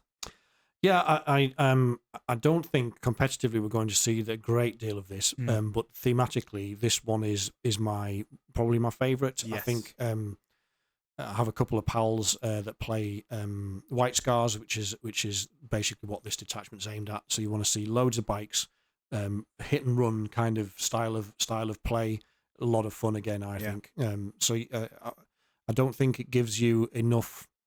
Even with some of those strats and combos, I'm not sure if there's enough damage output to make it playable is the only thing. So completely agree. I think it's not going to be seen as much, but the reason why I'm thinking that's the case for is because there's not that many mounted units out there. Yes. And you can only obviously take maximum 3 of that unit. So the only 2 that are really screaming out to me are the bikes and the ATVs. Yeah. And ATVs, although they're cool, they're not massively taken because they're not that great. Yeah. Whereas the bikes combined with these abilities, I can see them being very good. But then if you're just bringing the rest of them are normal units, well, a lot of those stratagems aren't going to work for you. Yes, and you are slightly hamstrung, as we mentioned before, in that if you can't take a captain on a bike, those units can't benefit from free strats as other Space Marine detachments can. Yeah. So there is some limitations to it, But again, for casual gaming, I'd love to see this on the table. Yeah. I say this, but I said my pal Paolo plays White Scars, and I owe him a game. Be interested to play them now. He's got this detachment rule because White Scars players were struggling a bit in the index because they didn't have anything to help their bikes out. Yeah. So there's definitely some play in it, but it's we're not going to see it loads in what's the word, competitive or meta play. Exactly. Fantastic. Well, moving on to the second from the last, the Vanguard Spearhead then. Yes, this is your sneaky detachment. Yes. Games Workshop's design thinking is around Marines in, for example, like Phobos armor. You know, it's those kind of. It's more of those kind of sneak about type dudes rather than a full on sort of frontal assault. Yeah. But some of the ways you can use this, some of these enhancements or strats would actually play into a full on frontal assault. So we'll kind of cover that. So the Shadow Masters is the name of the detachment rule. And ranged attacks against your units are -1 to hit unless they're within 12 inches. And you also gain the benefit of cover. So that's pretty tasty. Really nice. Yeah. Those minus to hits and then minus obviously to your save. Yeah. Really nice. Enhancements will dive straight in. So the first one is my favourite named enhancement in the book. It's called the Blade Driven Deep. I think it's also one of the strongest in the book, as well as having the coolest name. The bearer's unit gains the infiltrator's ability. Ooh. So whatever that unit is, and you can it gains infiltrators, which means you can place it almost much further up the board during deployment. Yeah, it's like just like not within their deployment and 9 inches away from the enemy models. Yeah, it's got to be 9 inches away from any enemy models, and it can't be in their deployment zone. But really good. Yes, I use it for my flared ones all the time, and that just gets you those early game points. Yeah, really nice it causes your opponent target priority issues because you can put units up there that they then have to deal with much sooner than they would like, or when it takes firepower away from them having to deal with some of your other perhaps bigger mid-game threats. So but strategically it's a really useful one. I'll also come on to why I think it could be, have a lot of use for non-sort of stealthy type units as well. But we'll stick to the stealthy type units first because the next one on the enhancements is the Ghost Weave Cloak. And this, the bearer gains stealth and lone operative. So it's just the bearer, not the unit. So it's not really aimed at leaders, but you can imagine it's very good for a single character, like say a Phobos lieutenant could run around, score secondaries. Yeah. Because lone operative means you can't be targeted unless you're within 12 inches. So they can't be sniped off, etc. And really even if they can be hit, they've got stealth. So it's good. Yeah. The next one is execute and redeploy. This is Phobos only characters. After shooting, their bearer's unit can make a normal move of up to 6 inches, but can't charge that turn.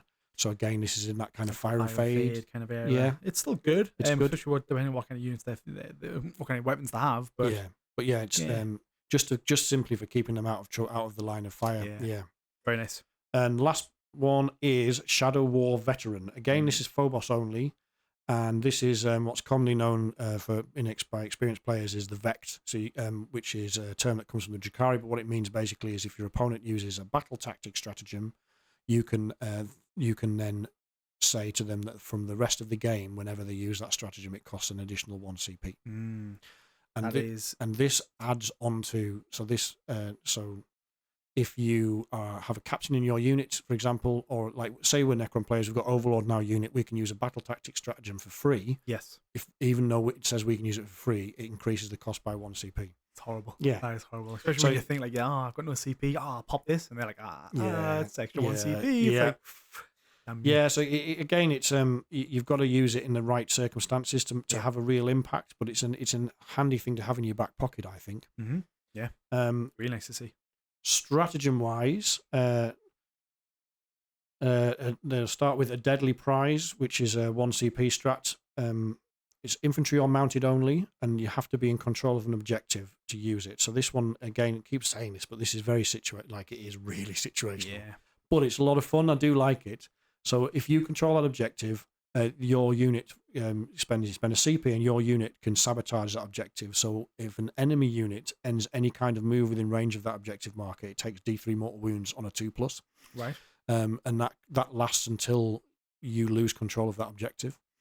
So it's a fun one, but it's not. I don't think it's another going way to. It's another way to try and control an objective, isn't it? To be like, oh well, I know they're going to come and not going to bounce me off, and I'm going to hold it. Yes. It's like, right, I'm going to hold my blob of units on here, so that whoever charges me is then going to be taking additional damage. Yes, exactly. It's good, but yeah, very situational. Yeah. The next one is a 2CP battle tactic stratagem called Surgical Strikes. So for this fight phase, the unit's weapons gain precision, which is the ability to effectively the unit. Yes, it's not the character, it's the units. So all of your every model in that unit you can allocate wounds to characters in your unit. That's really If you've charged and you've got all them attacks coming in, that's really scary. Yes, there's if you think about the way the game is designed, it very much is 10th is very much leader hammer. Yeah. In that, it encourages you to embed leaders in a lot of units to gain the buffs. So this ability to charge an opponent's unit and remove those characters and take those buffs away is pretty strong, I think. Really nice. Next up is Strike from the Shadows. This is a 1CP. It's also a battle tactic. Yep. If your unit is making ranged attacks at a target that is more than 12 inches away, you gain +1 BS ballistic skill and +1 AP armor penetration.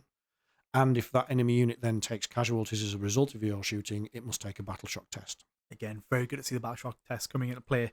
But it's also comboed with very good, one more ballistic skill. So you're hitting easier. And then when those abilities get through, you're also hurting more, which is really nice to see. I was moaning about this the other day because I think I can see why DW has done it, but if you think about modifiers for everything apart from AP, it's on the maximum you can have is +1 and -1, so +1 to hit. If you have two abilities giving you +1 to hit, you don't get +2 to hit, it's just +1. But a way around that is modifiers to ballistic skill. Yes. So if you use this strat to give your unit +1 ballistic skill, if it also has something else stacking on it that gives it +1 to hit, they do stack. They do, because they're two different things. Yes. So you would go from say ballistic skill 4 to 3, 5. then 4 to 3, and then also a +1 the to hit. modifier that kicks in at the end, and then So it's very useful, very very useful. The next one up is Calculated Feint, which is 1CP. An infantry unit that your opponent has declared a charge against, it can move D6 inches. Or if it's a Phobos or Scout unit, it moves the full 6 inches without having to roll. It's nice. You can't use it if you're already in engagement range, but it's another one of those abilities to try and get a lighter weight unit away from a nasty melee unit that's trying to charge it. Yeah, I mean, think about it, you could have easily moved up within 3 inches of a model and be like, all right, sound, I know I'm going to get this it's almost guaranteed charge. Yeah. Exactly. And then they do that ability and then move them 6 inches. Yeah, that's now 9-inch charge, baby. It's scary. Gotta be careful. Yeah. So it's pretty for 1CP. That's pretty decent. Yeah. The last one is Guerrilla Tactics for 1CP again. This one is massive. I think is you up to 2 Phobos units and up to 2 Scout units that are at least 3 inches away from enemy units can be removed and placed into strategic reserves. Really, it's a huge redeploy. Really, if you use it at the right time, you could really cause your opponent problems because they think you're at one place and you can just pop up in another. And again, you got to think about those the objectives. Yes. If you know you've got behind enemy lines or engage on all fronts coming up or investigate signals, you know they're coming up and be the last two turns. Pulling this in turn 3 is going to be really good at scoring additional points. Yes, it could be a huge game changer. Very nice. So my thoughts overall. Well, let's do your thoughts overall first. What do you think about this? Again, I think it's a good detachment. I think it's playable. I think you've got some good abilities in there. Again, mentioned that last one. Getting around the board is so important, especially if you know what's about to come up. I think the overall ability of just the reducing the hit capabilities and the extra attachments, the extra enhancements you can give them to basically not be shot at is really crucial. Especially when you're trying to slug up the board. Yes. You don't want to have all your men gone by the time you get there. So having that extra ability to remove the damage is really nice. And then even when you do get there, you might want to remove some of the ones that didn't get there off the board and bring them in later on. Yes. So, definitely playable. I definitely think it doesn't take the top prize of the Gladius Task Force, personally. I think you're right. Apart from if somebody is like a top general, like a top player, I think could use this is the most janky detachment by far. There's so much jank you can do with this. Yeah. And usually that means if you're a top tier player that knows how to exploit that jank, you can really make it work for you. Yes. So I do think it offers a lot of play for very smart generals, but I think, as I touched on before, there is an opportunity to play this in the complete opposite way that GW intended. Yeah. So instead of going Phobos and Scouts, we're talking about that enhancement at the beginning, the Blade Driven Deep, that allows a unit to infiltrate. What if you put that on 10 Terminators and a Captain? Yeah. So they're 9 inches away from your opponent's deployment zone. They're causing they're set up for a turn 1 charge. They're going to cause your opponent a massive headache. Yeah. It's going to take them a while to deal with them because they're Terminators. Yeah. And then while they're dealing with that and they're almost pinned, or a large amount of their armies pinned in their deployment zone and focused on those Terminators, you're then getting the board control. Yeah. And as you pointed out before with the army rule, like -1 to hit, for example, if you've got more Terminators that are walking up the board, you'd probably put them in Deep Strike, to be fairness, but Aggressors, for another example, probably one of the best units in the Space Marine Codex at the moment, making them -1 to hit and giving them the benefits of cover, etc., while they slog their way to where they need to be is big. It happens. So I do think, I haven't seen any examples of it personally, but I would love to see somebody try and play it that way, just to see what it does. Yeah. And it's definitely one as Necron players, I don't think we would like playing against, as we touched on before. That strat to eliminate our leaders if they charge into us. That precision ability on the entire unit, that's scary to imagine stacking that with that Terminator scenario I was talking about before. So we've deployed our Lich Guard, we've got an Overlord and a Technomancer in there to protect them. Yeah, so it's standard loadout.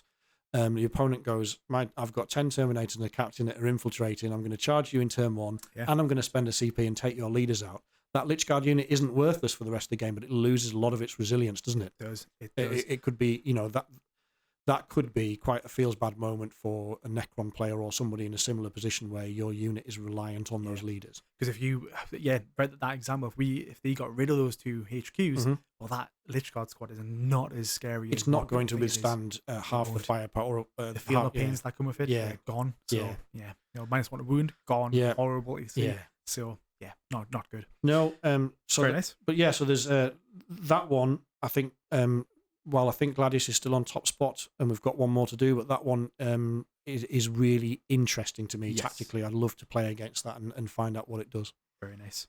But yes, so the last one, obviously one that we've already seen before, which is the Company Task Force. Yes. So that one is once per battle in your command phase. You can target whenever you target the targeted Oath of Moment. Yes, the unit that is the Oath of Moment target. Yeah. Yes. They can reroll the hit roll and also the wound roll on this one as well. Now that's I mean, this used so the as we touched on before, when the index first came out, the rule was that Oath of Moment allowed you to reroll all hit rolls and all wound rolls. Yes. And now this detachment rule is saying you can once per game you can reroll the wound rolls. Yes. So that it's not really that strong, is it? No. It's just a very dulled down index rule, because the Oath of Moment used to be able to all game. It was right. Reroll the hit roll and the wound roll, but now it's only once per battle, which isn't good at all. No, I think you'd mentioned off camera, it's like 10 times. If you calculate it, it's like 10 times. It's a 10th as effective as the old rule was. So really this detachment's up against it to start with, but is it saved at all by the enhancements? Let's have a look. Probably not, but no, there are some okay ones in here. So the first one is the Imperium's Sword. So you add 1 to the attack characteristics of the bearer. The bearer's melee weapons once per battle. At the start of any phase, you can add 1 to the attack characteristics of the model's bearer's unit. So that's not bad. Yeah, so there's some good because it's like a 2 combo to this. So the first one is the you add 1 to the attack characteristics. That's active all game. All game for the bearer. And then once per battle, you can then say, right, the entire unit now has an extra 1 attack. So I can see some use in that. Next one is Fear Made Manifest. So if a unit fails battle shock within 6 inches, 1 model from that unit is destroyed. Once per game, you can force them to lose the 3 models. Now I thought worst situation could be is you're versing Custodes. You fail morale. Yeah. Well, a lot of Custodes players only bring 3 models. Yeah. Imagine losing an entire squad. I think that the Terminator squads are like three models, aren't they? Yeah, exactly. You could lose a whole squad. That's not nice to see. Yeah. So again, quite a powerful one. It's just a shame that obviously the overall army one is a bit. It's an interesting one because you've hit the nail on the head there. It's most useful against elite infantry, isn't it? But elite infantry tend to have higher leadership. Exactly. So they're less likely to fail. But if you can make them fail, it's great. It's a good one. Next one is Rights of War. So you add 1 OC to the bearer. Once per game, you can add 1 OC to each model in the bearer's unit. So again, quite nice. Yeah. Quite good. And you can do that in any phase as well. So you don't have to like choose at the command phase. You can be like, all right, I've got all the way to the fight phase. Ooh, this will actually be really impactful. I'm going to pop it now. I like that. That's a nice one to have in your back pocket. It is quite nice. The last one is the Iron Resolve. So start these Terminator models only. The bearer has a 5 of Feel No Pain. Once per battle, when the unit is targeted for an attack, each model in the bearer's unit has a 5 of Feel No Pain as well. So you can see a theme running through those, can't you? A lot of once per turn. Yeah, once per game abilities. Yeah. So these impact the bearer all the time, and then once per game you can play your trump card if you like, to when it can make a real difference, which I quite like. It is. No, things are quite like that. The only downside I had about that is you have to remember exactly what each of these do. Yeah. And then you have to pop them at the right time. Yes. So if you move past that point, you might never be able to use that ability again. Yeah. So you've really got to be on top of where you're at in the battlefield, what's doing what, who's where, and then making sure that that character in that squad has that enhancement as well. Yeah, this detachment and those enhancements would be no good for a monkey brain player like me. No. It's got to be. It comes back to what we were talking about in the last one. You've got to have quite a high skill level, haven't you, to make it work? You really do. You really do. Do you want to run through the stratagems or? Yeah, I'm happy to. So we've got Armour of Contempt again, which you don't need to run through. The next one up after that is called Duty and Honour. You use this in your movement phase. You can use it on a Terminator or Blade Guard veteran squad or Stern Guard veteran or Vanguard veterans. So basically all the first company guys, which is the detachment, isn't it? The effect is they have to be within range of an objective marker you control, and then it just gives them sticky objectives. That objective marker remains under your control, even if you have no models on it, until your opponent controls it. I think people underestimate how good sticky objectives are. Like being able to move off, especially with maybe an elite kind of unit. Yeah, really good just to kind of keep them pushing up the board. Really nice to see. Yes, yeah, I'm a big fan of sticky objectives. I think it's got an awful lot of play in this edition. Yeah. The next one up is Heroes of the Chapter. This is a battle tactics stratagem, and it's 1 CP. You can use it in shooting or fighting, and you can target the same as the last one. So your first company units, basically Terminators and your veteran squads, really.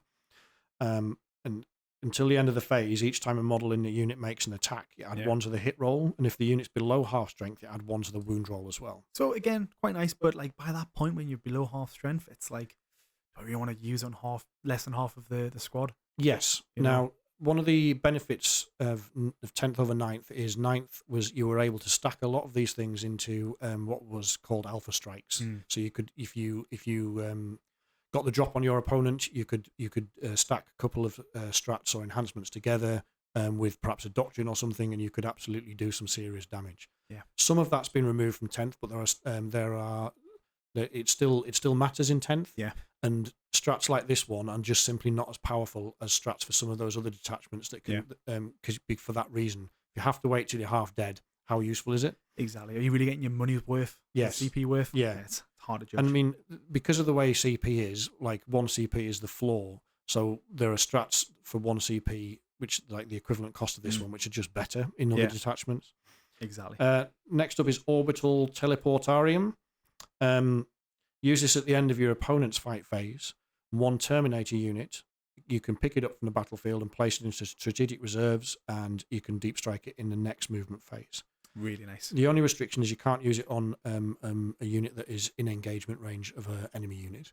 But other than that, this one is really pretty good. Yeah. Again, I know it's 1 CP. It might be a bit pricey for what our thoughts are, but having a Terminator squad on the field, immediately I'm like, right, I need to kind of get rid of them before they get up the board. So I might replace some of my units to kind of combat those. You can kind of use it to draw your enemy's units in towards that, and then just move it. Very similar to what I done with my Lich Guard with the Veil of Darkness. Yes. Where I was going against Magnus, and I was like, right, I want to place my units here. He placed his Magnus to come destroy my Lich God, which he could easily do. Right. But then turn 1 came around, I was like, I'm gonna take them away from Magnus because he's gonna stomp me. And then that just made sure that we secured another side of the board. So I like it a lot. That one.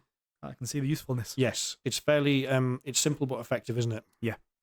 Next up is Terrifying Proficiency. This one is using your fight phase, and it's targeted at the same first company guys we talked about before. So Terminators and then all of your veteran squads. And use it after you've made a charge turn and destroyed 1 or more enemy units this phase. In your opponent's next command phase, each enemy unit within 6 inches must take a battle shock test. And if the unit taking that test is below half strength, you subtract 1 from that test. See, that's nice when it's the opponent that's below half strength. Yes, it's nice. Yeah, that one again later in game that could be quite useful. And those kind of squads, particularly Blade Guard and Assault Terminators, for example, they are likely to destroy quite a lot of targets that they charge into easily. So yeah, if playing a particular like horde list, or if you're getting into your opponent's back lines where there's a few units knocking about, this could be quite helpful. Definitely. And the last one is Legendary Fortitude. Again, this is a battle tactic and it's 1 CP. Use this in your opponent's charge phase just after your enemy unit has ended a charge move. The targets are the same again, just those first company ones, and the effect is until the end of the turn. Each time an attack is allocated to a model in your unit that's just been charged, you subtract 1 from the damage characteristic of that attack. Very nice. So it can help you withstand being charged by something quite decent, like an enemy's elite infantry. Yeah. They're thinking, get in, I've got the drop on you, I'm charging you, I'm going to eliminate half your squad before you can hit back. This just gives you that resilience to withstand that attack. Yeah, it's always really good to see, because there's nothing worse when you get in a very good position and then they counter it and they're like, right, I'm going to destroy that unit, and you're like, right, actually, tell you what, I'll pop this just to secure that unit so that I have a fighting chance. Yeah. So very nice to see. So what do you think overall? I think there's some really good. It starts off, I want to say bad, like the once per game ability to reroll your wound rolls. It's not awesome, is it? It doesn't sound good, but then when you start reading more and more of kind of the enhancements and the stratagems, you can see it. You can see it being played quite a lot. Yeah. Again, I think there are a lot of First Company fans out there. These guys are the elite of the elite, aren't they? First Company, which is why the veteran squads. And within those veteran squads and within Terminators now, you've got some flex. So you've got typically shooty variants and melee variants. Yeah. So there is quite a bit you can do. Terminator units obviously have got innate deep strike as well. So you've got some movement abilities, but it's because of the sheer strength of the Gladius detachment and a couple of the others we touched upon. It's not a meta pick. Yeah, I think like this one would require a very good Space Marine player to play, whereas the Gladius Task Force, well, it doesn't really matter how you've positioned because the game changes as you go because you choose the right doctrine for the right time, whereas this one, you have to position yourself already in the right place at the right time. So there's a big difference in that's the this is no disrespect to Space Marine players that are doing well in the meta or competitively, but Gladius it is great for those more entry level or less experienced players for that reason, because you can almost make a mistake or a misplay in the game and rectify it using those doctrines and stratagems. Yeah. But equally, if you're a good general and you know how to use them properly, then you can do very well with them. So overall, I think the Codex has done what a Codex should in terms of giving every chapter almost every compliant chapter most Space Marine players could find a flavor to play Space Marines in here the way they want to play them. I completely agree. I think overall I think it's a good start. Again, we mentioned before in the meta, when we're looking at the meta, nothing that tier that's like, oh my goodness, that's going to be taken every single time. Yes, but we're talking more about the Gladius Task Force because we can see that being used quite well. But I reckon like the White Scars one that was in there, your Stormlance one is good. Really nice to see the Salamander one that's there. Again, really good to see. Some good wombo combos that could be done for that. Getting out the tank, getting back in, getting out, fight, shooting. It's really good to see. So it's been a very good start. Yeah, and if this is the we've had 2 codexes out so far, Tyranids and Space Marines. Yeah. Neither of them have broken the meta. Both of them have brought loads of flavour to their faction. Yeah. It's very hard to find fault with them. There's a few things that we talked about at the beginning of this review that we'd like to see improved. Yeah. But generally speaking, this is for Space Marine players is a very solid codex. the major criticisms I think from us is that there's still probably too many units. I know it's hard. They're obviously on the. There's no way they're going to bring that back in now. Yeah, they've made some effort by trying to blur the lines between Firstborn Marines and Primaris, but it's going to be very difficult for them to further reduce the number of units in this book. It is. And in terms of the number of detachments and enhancements, there's still quite a lot for new players to take on board. But they're striking a fairly good balance between new players and old, and between experienced and inexperienced players. Yeah, there's a lot of options and opportunities for everybody. Yeah, fantastic. Well, that's our first unit review over and done with. Yeah, first codex down. Tyranids next. Tyranids next. Perfect stuff. Well, everyone, hope you enjoyed it. Any comments you'd like to make, please leave them below. Yeah, let us know how you're playing Space Marines and whether this codex has met your expectations.